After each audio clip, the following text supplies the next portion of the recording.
Jnanatimirandasya Jnananjana Shivakaya Chakshurunmilitam Yena Tasmai Shri Gurave Namaha Jai Shri Krishna Chaitanya Prabhu Nityananda Shri Advaita Gadadhara Shivasari Gaura Bhaktivinoda Hare Krishna Krishna Krishna Hare Rama Rama Rama. So today we'll be reading from Srimad Bhagavatam, Canto 1, Chapter 1, Text number 15. Yatpada samshaya sutta Munaya prasamayana Sadhya punanti upaprishta Swadhuni apunyu sevaya. Anyone like to chant?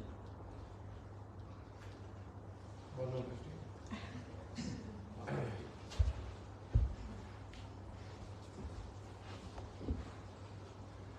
Yatpada samshraya sutta Munaya prashammayanaha Sadhya punanti upasprishta Svardhuni apo nusevaya Yatpada samshraya sutta Munaya prasamayanaha Sadhya punanti upasprishta Svardhunyopapo anusevaya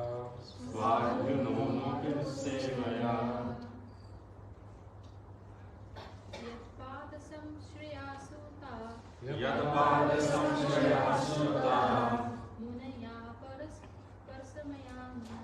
Munaya prashamanayaha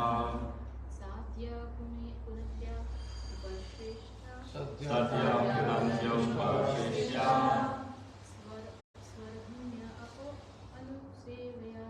Svardhunya anusevaya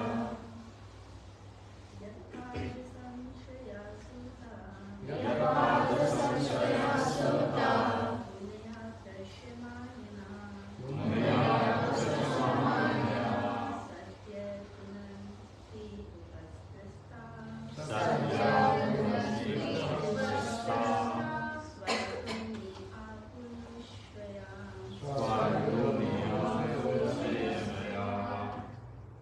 Sadhya punanti upashrishta Svardhunya anusevaya Yatpada samshraya sutta Munaya prashamanayaha Sadhya punanti upashrishya Svardhuni anusevaya. Translation. O Sutta, those great sages who have completely taken shelter of the lotus feet of the Lord can at once sanctify those who come in touch with them, whereas the waters of the Ganges can sanctify only after a prolonged use. Report. Pure devotees of the Lord are more powerful than the waters of the sacred river Ganges. One can derive spiritual benefit out of prolonged use of the Ganges waters, but one can be sanctified at once by the mercy of the pure devotee of the Lord. In the Bhagavad Gita, it is said that any person, regardless of birth as Shudra, woman, or merchant, can take shelter of the lotus feet of the Lord and by so doing can return to Godhead. To take shelter of the lotus feet of the Lord means to take shelter of the pure devotees. The pure devotees whose only business is serving are honored by the names Prabhupada and Vishnupad, which indicate such devotees to be representatives of the lotus feet of the Lord. Anyone, therefore, who takes shelter of the lotus feet of a pure devotee, by accepting the pure devotee as his spiritual master, can be at once purified. Such devotees of the Lord are honored equally with the Lord, because they are engaged in the most confidential service of the Lord, for they deliver out of the material world the fallen souls whom the Lord wants to return home back to Godhead. Such pure devotees are better known as vice lords according to revealed scriptures. The sincere disciple of the pure devotee considers the spiritual master equal to the Lord, but always considers himself to be a humble servant of the Lord. This is the pure devotional path. Okay, so I would like to thank you all for coming. Each of you here is, of course, much more senior to me and more qualified than me. And my only real qualification is the tolerance of the devotees and the mercy of the devotees and the blessings of the devotees. So today I chose the topic of Sadhu Sangha because I am always reminded to appreciate the people around me, and especially reminded by my mother to get blessings from advanced souls by serving them with a humble heart. And of course, I'm still working on this and have a very long way to go, but that is one of the reasons I wanted to talk about this topic in the presence of devotees, so in the hope that I may get inspiration to purify my own heart. So there was once a question posed to Mahaprabhu by a devotee, and that was, what is the real standard of behavior of a devotee? And if anyone would like to guess what Mahaprabhu's answer was?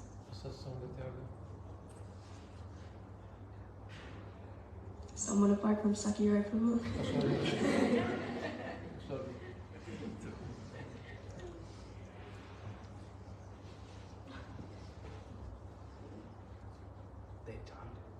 They chant, okay.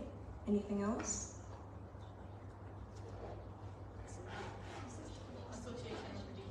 Okay, choose association carefully.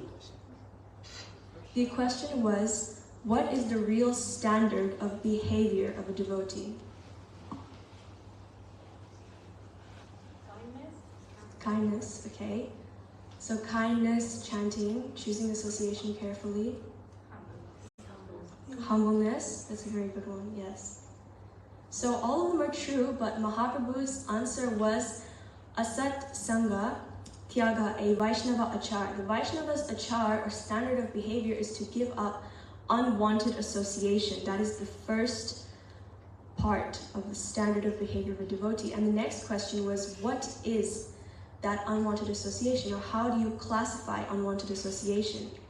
And the answer was Asat Eka Stri Sangi Krishna Bhakti Ar, that the unwanted association means people who are much too attached to sense enjoyment, or non-devotees or non-believers of God. They are unwanted. And the reason for this, the unwanted association isn't directly the objects of enjoyment, but people who are attached to such enjoyment, because when you associate with a person, you develop their mentality. And we know to avoid unwanted association because it is said that even for a brahmachari to associate with a woman directly is less dangerous than associating with someone who is attached to women. That means that similar mentalities rub off on each other. And so similarly, as devotees, our main goal and desire is to serve, to develop attachment to Krishna. And ultimately, we try to achieve Krishna. But by that logic, more powerful than trying to associate on our own with the Lord directly is through his devotees who are attached to him. So, some examples of ways we try to come closer to Krishna is that we chant, we read, we follow our daily sadhana to try and get closer to Krishna. And throughout our daily sadhana, throughout our routine, we may not consider sadhu sangha to be part of that sadhana, but actually it is an important sadhana that should not be left out of our routine. So sadhu sangha is the sadhana of bhakti. And in the Bhakti Rasamrita Sindhu, Sri Rupa Goswami, he categorizes 64 principles for executing devotional service. And from these 64 principles, 5 are especially important. And the first one is to associate with devotees. Second is to chant the holy name of the Lord. 3 is to hear Srimad Bhagavatam. 4th is to live in a holy place such as Mathura or Vrindavan. And the 5th is to serve the deity with great devotion. But the most essential out of all of these, and the first one listed is association. And of course, through association with devotees, we automatically get to chant the names of the Lord. Through such association, we hear Bhagavad Gita, we serve the deity, and we live in a holy place, because it is said that the sadhus take the dham with them. Wherever a sadhu is, that place is as good as a place of pilgrimage. So association with devotees is the root cause of devotional service. And the reason why sadhu sangha is called the sadhana for bhakti, because through association, we develop faith, we get committed to the process of devotional service, we make progress, and of course, we become ultimately happy and free from the miseries of material existence. So, to understand more about sadhu sangha and the meaning of sadhu sangha, we must first understand, establish, and look into what is a sadhu.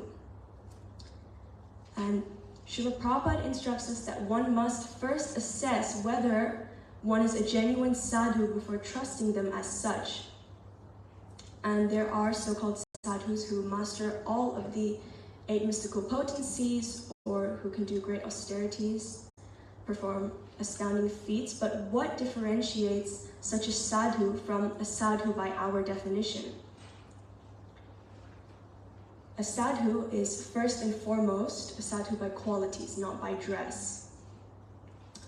And the requirements for the behavior of a sadhu, or a guru, or one to associate with and look up to, are the very first words in the Nectar of Instruction.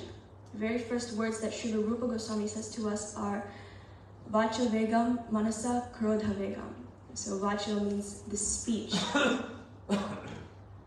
A sober and controlled person, first and foremost, controls the urge to speak or talk nonsense, and controls the urges of the minds, controls the urges of anger. So someone who we aspire to associate with is someone with sober qualities who is self-controlled. And it is furthermore said that the symptoms of a sadhu are that he is tolerant, merciful, friendly to all living entities, he has no enemies, he is peaceful, he abides by all the scriptures, and all his characteristics are sublime. But one may say that these characteristics of kindness, of tolerance, peacefulness, and self-control, they may be in many non-devotees, or nearly any saintly person, but not a sadhu by our definition. So according to Srila Prabhupada, ultimately a sadhu is one who is unflinchingly engaged in devotional service. A sadhu means one who follows the principles of scripture and at the same time is a devotee of the Lord. And then we will see that automatically all of the other qualities, the previously mentioned qualities, will develop. So the 8 qualities of devotee, they are not dependent on anything material, always conscious of Lord Krishna, completely peaceful, endowed with equal vision, free from possessiveness, free from false ego, free from all material dualities of pain, pleasure, success, failure, and so on, and finally, free from material greed. So, of course, finding a real sadhu with all of the above-mentioned qualities is extremely rare, and it is considered one of the most fortunate things that could possibly happen to a living entity in this material world. And that is because of the next point we move on to, the great power that comes with the association of a sadhu. Of course, even ordinary association, not spiritual association, can have an incredibly powerful effect on our minds, whether good or bad, what to speak of a true sadhu's association. So we can take a look at the power of such association. Our desires, our habits, all of our goals, they are all dependent upon the association that we are in. And spirituality, of course, it fosters, it grows in the presence of sadhus or devotees, while materialistic company encourages our materialistic desires and materialistic pursuits. So it is always said that a wise person or an intelligent person will carefully choose their company because they understand that their consciousness is greatly affected by it. And we are, as living entities, we are greatly affected because we are controlled by our minds. And we see that spirit and matter are fundamentally opposed to one another. One can either live in spiritual or material consciousness, and likewise, material attachments and spiritual attachments, they are inversely proportional to each other. So as one grows, the other automatically decreases. And of course, both spirit and matter are ultimately, they are energies of the Lord. They are controlled by the Lord. It is said, Parasya Shaktir Vividhaiva Shriyate, that the Lord has innumerable and immeasurable energies, but these can be grouped primarily into internal, external, and marginal. So, of course, the internal energy of the Lord is what we know as spiritual. It is Sat, Chit, and Ananda. So, Sat means eternal, Chit means completely knowledgeable, and Ananda means full of bliss. And the Lord's body, his pastimes, his qualities, they are all Sat, Chit, Ananda. That's the internal energy, or Hladini Shakti. But on the other hand, what we know as the mundane, so this temporary world of matter, material nature, that falls under the Lord's external energy, or Bahiranga Shakti. And so there's internal, there's external, and the living entities fall into the marginal category. Or otherwise known as the Tatashta Shakti, because marginal means just on the margin. It means on the line between two things. And similarly, Tata refers to the region in between land and water. So it holds the properties of both, and it is not quite land nor water. The living entities are categorized as marginal because they have a choice. So they have a choice to choose between the world of spirit or the world of matter. And though the jiva is, of course, an eternal part and parcel of the Lord, which means inherently the living entity is full of knowledge, bliss, and eternity, and spiritual by nature, the living entity is easily overwhelmed by material consciousness, and hence the term conditioned souls. So we are all heavily controlled by our minds, and that is why association is so incredibly important for us, because we have to admit we are marginal and easily influenced entities. And it can be incredibly hard to escape coming under the control of the external energy of the Supreme Lord. And he says himself the same in the Bhagavad Gita. He says, Mama Maya Duratyaya, my material energy, it's difficult to overcome. Even for devotees, even those who are already practicing or aware of the Lord's transcendental nature, they can fall down without proper association. And this example is shown by the great Ajamil. So even though he was born a Brahmana of the highest character, negative association, even in the form of seeing, without any direct contact or interaction, was enough to sway him, and all his Brahminical qualities started dwindling, and his life went down from there. And what to speak of the example of Ajamil and association through sight, there is a story of Lord Indra and a sage that shows us about association, how effective it can be even with dead matter, non-living objects. So the story goes that once there was a very pious, peaceful, kind, and austere sage, and his meditation was so potent and powerful that Indra began to worry his heavenly position would be overtaken. And so he was determined to distract the sage, and he made a plan. And his plan was bring the sage a sword, and he requested that the sage keep it in the ashram for safekeeping, for protection for a while, and the sage kindly agreed. And at first, he was cautious. He didn't pay much mind to it, but gradually he began using the sword here and there. He began using it to cut trees for bark and some innocent things, but then slowly the power of holding the sword, the nature of association with the sword, overcame him, and he began to use it even on animals. And his violent tendency grew until he was no longer the same. And so, in this way, Indra so effectively but simply ruined his meditation in such an easy way, because that is the power of association. Even association with something considered dead matter, non-living, can be incredibly effective, what to speak of real-life association. And negative association comes in a variety of ways. It can come in very subtle and non-obvious ways. And one of the biggest negative companions that we have with us all the time is clearly an addiction to mobile phones or social media or screen addiction. So everybody is in their own way carrying a kind of sword. So just as we can understand how negative association has such a deep effect on us, we can then search for positive association. And so, as Prabhupada says, just like whatever you want to learn, you must associate with such kind of people.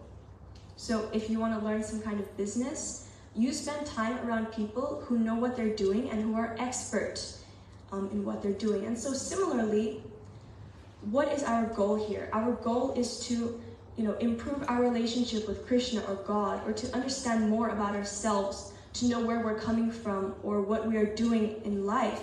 And so we have to spend time around people who similarly are expert in this regard. And that is, of course, the devotees of the Lord. And so, speaking of positive association, there are plenty of wonderful examples of positive association. But two I would like to mention is that of Narada Muni and that of Srila Prabhupada. So one is very recent and one is, of course, a long time ago. Srila Prabhupada is one of the biggest examples of the impact of association. Our whole entire movement is based on the association that he offered to a few people when he first came to the West. And before that, everyone was involved in drug culture, a very miserable and materialistic culture. And even now, we would all be, of course, in a very miserable and materialistic situation if not for the association he brought. And so not only did his association save us while he was present, but even now, through reading his purports, through listening to his lectures, what is saving us is keeping that association. And in the example of Narada Muni, there's also a very potent and powerful example that even the remnants of foodstuff of the sages who came to visit his home was enough to start him on his great spiritual journey. Even though he was, of course, just a child, he was only 5 years old, and he was barely aware of what was happening, and he was, of course, very uneducated. But it still gave him so much spiritual strength. So much so, in fact, that when his mother passed away and he was only 5 years old, he was able to take to the forest by himself in search of spiritual realization. So that is the power of Sangha, of positive association, not only many years ago in the example of Narada Muni, but even recently in the example of Srila Prabhupada. And this same fact was explained by Dhruva Maharaj when he attained darshan of the Lord. So when he finally had the Supreme Personality of Godhead standing before him, he was granted any benediction he desired. He could have asked for anything in the world, but he said, "My only request is that I should have the association of your devotees. I do not desire anything else." And it is interesting to see that Dhruva Maharaj, who spent all the time in the forest alone, who performed penance in a secluded place, still stresses the importance of association with other devotees, because he found the Supreme Personality of Godhead himself, but he still hankers for the association of not the Lord, but his devotees. And there are many reasons that he would request something like this. It could be a whole other topic, but one reason we can briefly mention is that association with the Lord directly versus indirectly through his devotees, they have very different moods and very different rasas. So the rasa that comes when associating with Krishna through his devotees and in service of his devotees is very different and arguably more full of rasa than directly associating with Krishna. And it is a concept that is similar to love in separation, and also that being the servant of the servant is more dear to the Lord than claiming to directly be his servant. So that is one reason, but also ultimately, only in such association one can develop true attachment and get true spiritual progress. And Srila Prabhupada, he says that unless one is associated with devotees, devotional service does not mature. It does not become distinct from material activities, which is quite a heavy thing to say, that devotional service does not become distinct from material activities without the association of sadhus. So, therefore he says that an intelligent person should reject all bad association and take to the association of saintly devotees whose words cut off the excessive attachment of one's minds. And we will see more about this later, but it is important to take association of their words and teachings. So we'll see that after understanding and after we've gone through what is a sadhu, and after we've seen what is the power of associating with such a sadhu, does that necessarily mean that if we are around a sadhu, we will automatically become purified? And it's a little bit of a yes and no question, a little bit of a trick question. It's a yes and no answer, because it is true that association of sadhus is very potent. It is said that lava matra sadhu sange. Lava matra is, by Vedic calculations, 1/11 of a second. And it is said that, by placing a white cloth in colored dye, even for a moment, the cloth will still take that color. So the association of sadhus is extremely potent and very powerful. But what is important is from our side, how we decide to take the mercy to increase it. And though the sadhus association has a strong potency, our mood and mentality dictate how much it has an effect on us. So next is understanding how to associate and what is the mood by which one should associate with a sadhu. Because if someone with a closed heart and a challenging mentality even directly associates with a sadhu, it is their misfortune because they are closing themselves off from the mercy. So just like within this verse that we saw today, we see that Ganga is of course very purifying, but someone may say, just because it is purifying, does that mean that all the creatures living within Ganga, the fish or those people who live near Ganga and take bath within it every day, is liberation completely guaranteed for them? And well, the answer to that is, you can see that if you take a plastic bottle and you fill it with sewer water and really contaminated water, and you close the cap very tightly, and you place that bottle within the Ganga, even at the head of the Ganga, where it emerges to earth and it is physically the most clean. If you place that closed bottle there for a few months, after a few months, will it be the exact same as Ganga water? Will the contents be the same thing? And is it fit to use for deity worship, or is it fit to use for achaman? Not at all. Nobody would even want to touch the contents because the bottle was closed off, even though submerged deep in purity for so long. So even if you place your own body within Ganga and bathe every day, but the contents of the mind are somewhere else, it cannot really purify you. And what this example of the bottle in Ganga really means is that when we associate with advanced devotees, we have to empty the own bottle of our hearts. It cannot be full with pride or false ego. It has to be humble and empty. And that means, otherwise, if the heart is full of false ego, your physical body may be very close to a sadhu, but your heart will be very far. So the contents of the mind have to associate.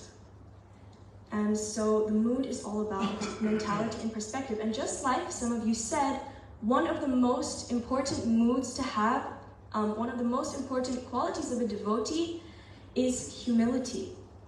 And the acharyas before us are some of the most wonderful examples of humility.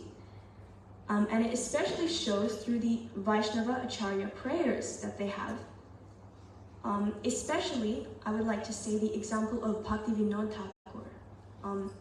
In his Sharanagati, the 6 most important steps to surrender and in developing love for Krishna, he writes all these poems. And his very first poem, the very first step, that means, is dainya, or humility.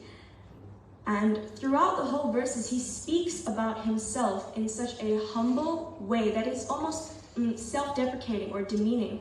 And ordinarily, it would seem like an exaggeration, but for all of these Vaishnava acharyas, the humility is very genuine. And so they knew and they embodied the real meaning of humility.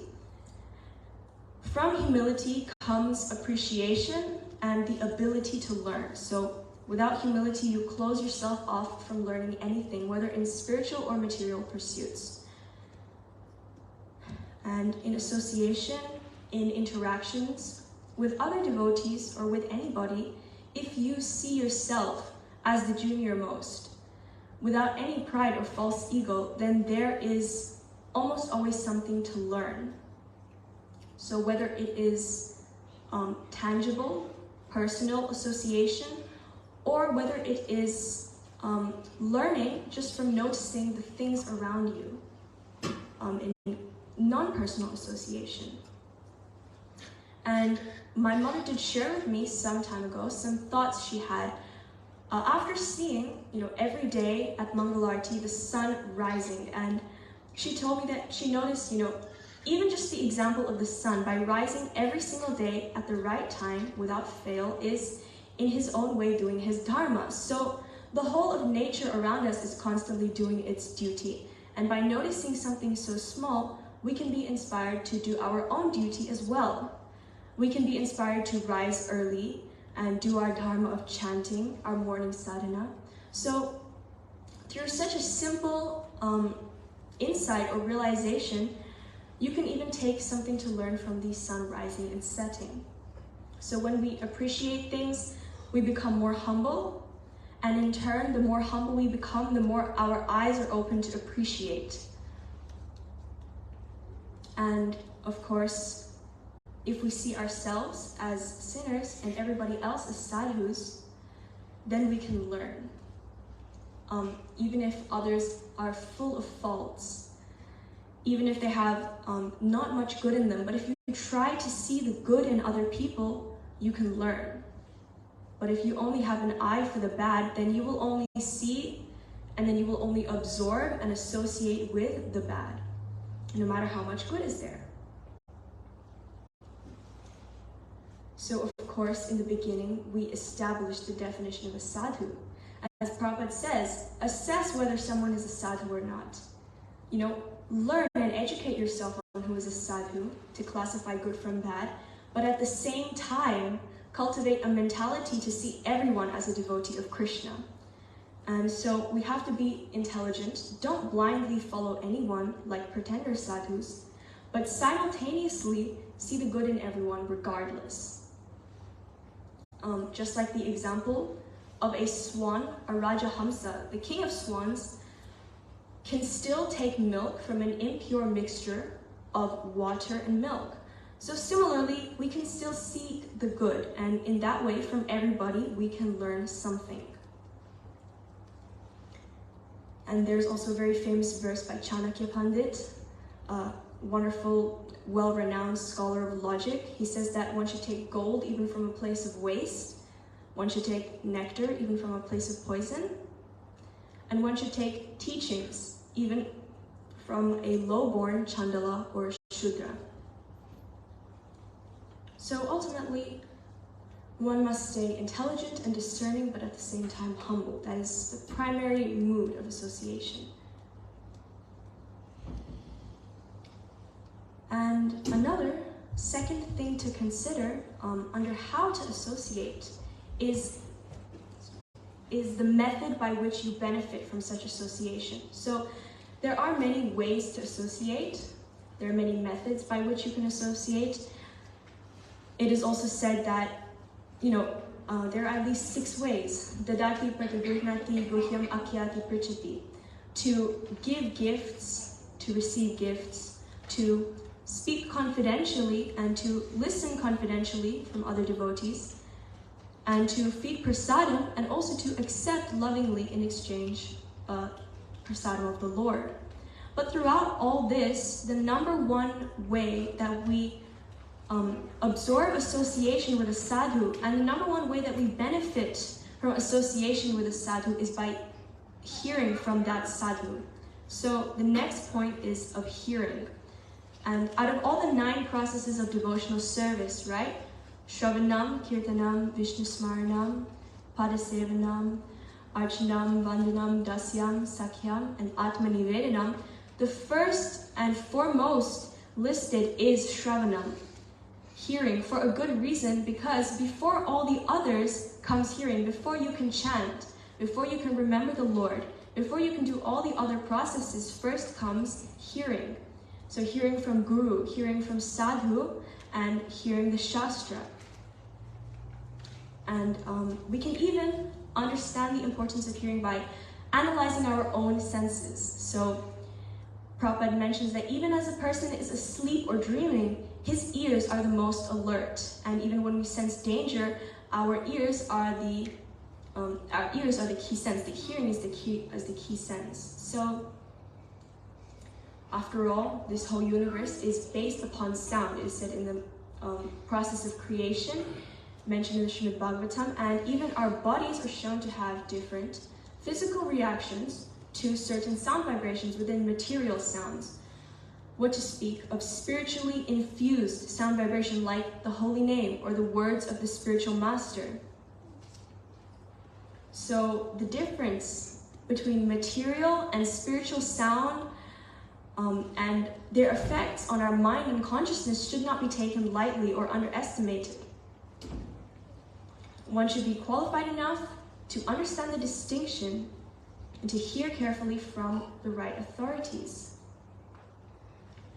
Srila Chakravarti Thakur says, Swa Satam Ichhadivi, those who desire to maintain their satta, very existence, must hear Bhagavad Katha.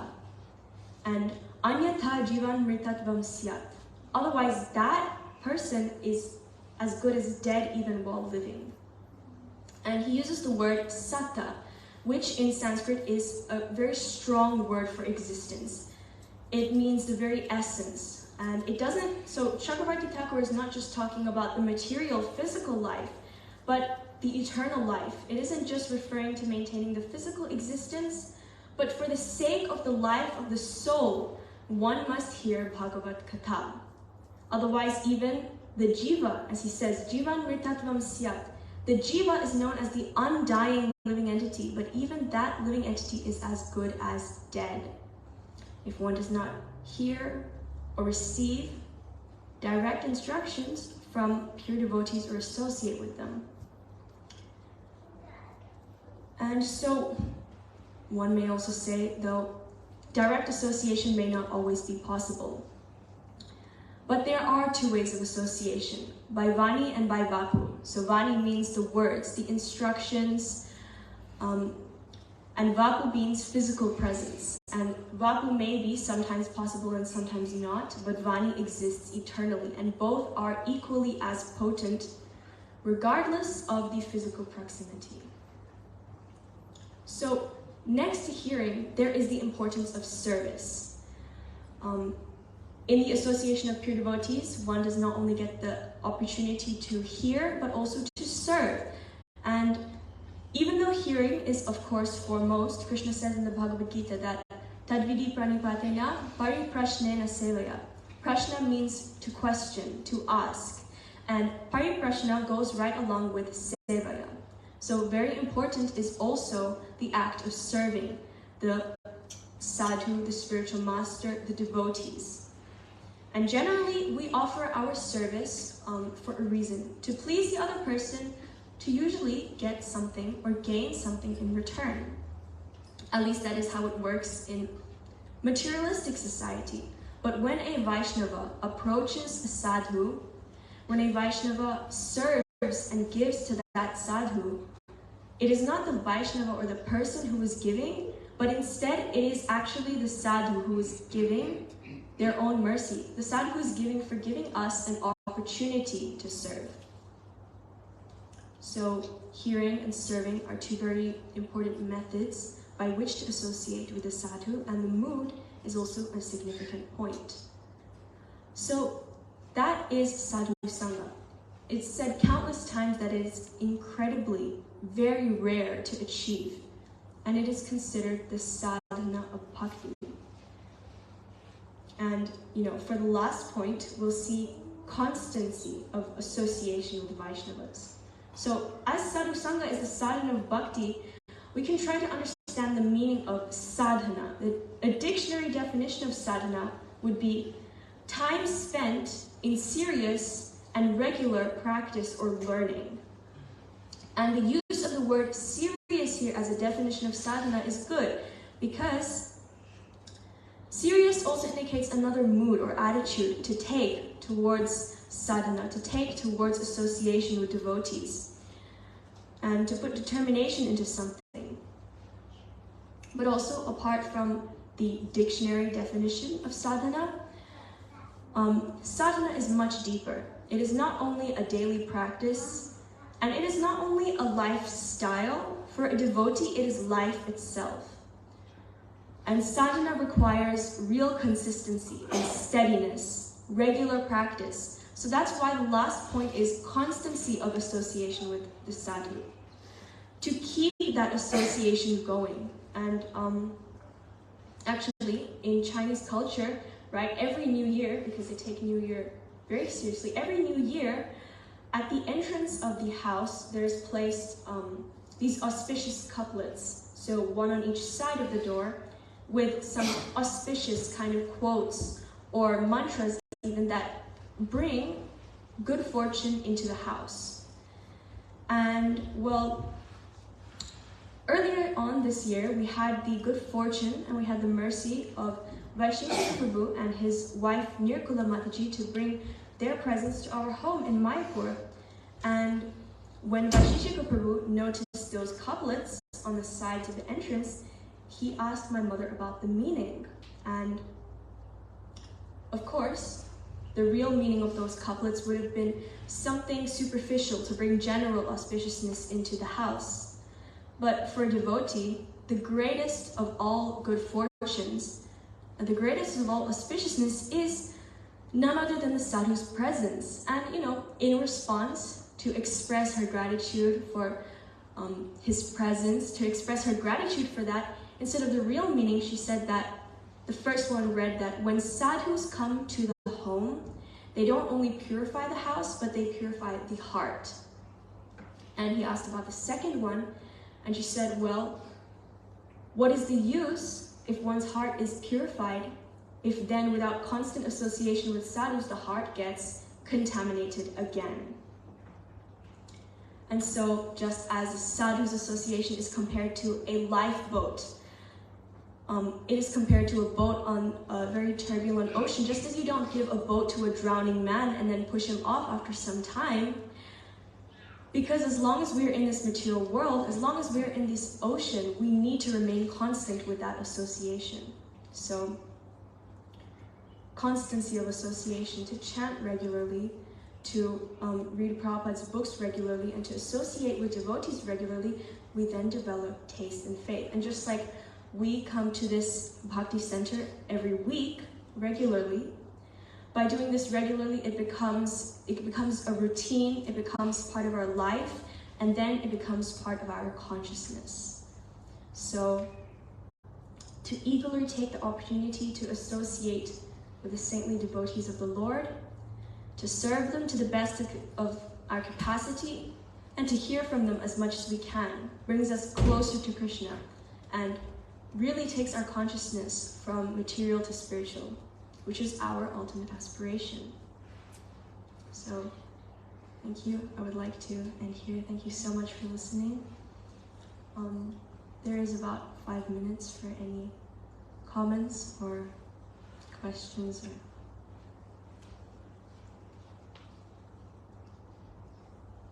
Just wanted to say thank you so much. I've seen you when I started coming to ISKCON Brisbane. I saw you as a little girl doing those puppet shows with your mom and your brother. And to see you grow from that to this, it's so inspiring. Thank you so much for coming here and talking on such a beautiful topic. Thank you so much also for giving me your presence and association. I really appreciate it. Thank you for the class, Mataji.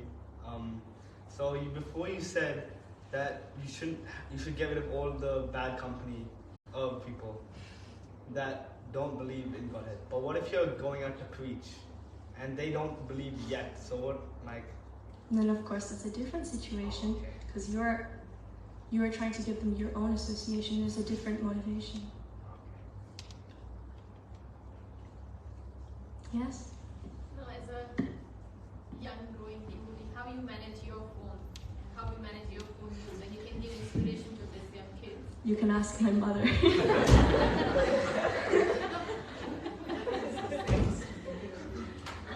No, we want to manage our kids. That's why I'm asking, like, how you tolerate the urge to touch the screen and watch something else or going on social media. How do you direct Well, really just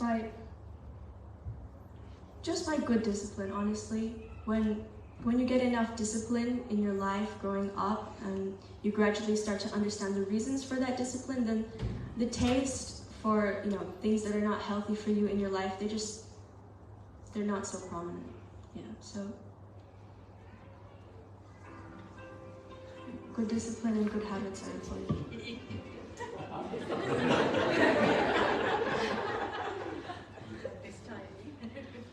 Thank you, comment. It was an excellent and holistic class. It just included everything. Thank you so much. I really tried. Thank you so much. Thank you so much. Thank you for the opportunity. One of the things that I got really out of it was, as in Indian culture, Gujarati culture also, we have two things written on the doorway of our homes, Shubha and Labha. Shubha means, of course, auspiciousness, and Labha means gain. And through your mother, of course, we have learned a new way of looking at those two things, that we're inviting sadhus to the house, and when they leave, that we should invite their mood and not go back to our old ways. So, Yes. Thank you. Thank you so much.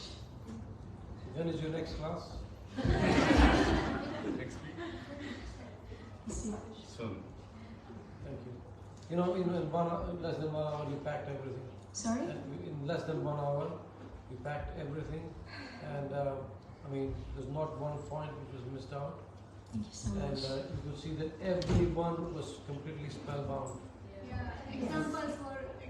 Every example was so appealing that, like, yeah. And this Thank is what you we so much, this yes. is what we look for here in President Bhakti Yoga, where everyone comes here to chant together and hear, like as Bhagavatam says, 4 types of hearers, right? So we want to be like them. Thank you. Yeah, thank you. Yeah, my only qualification is the mercy. Thank you all for your presence.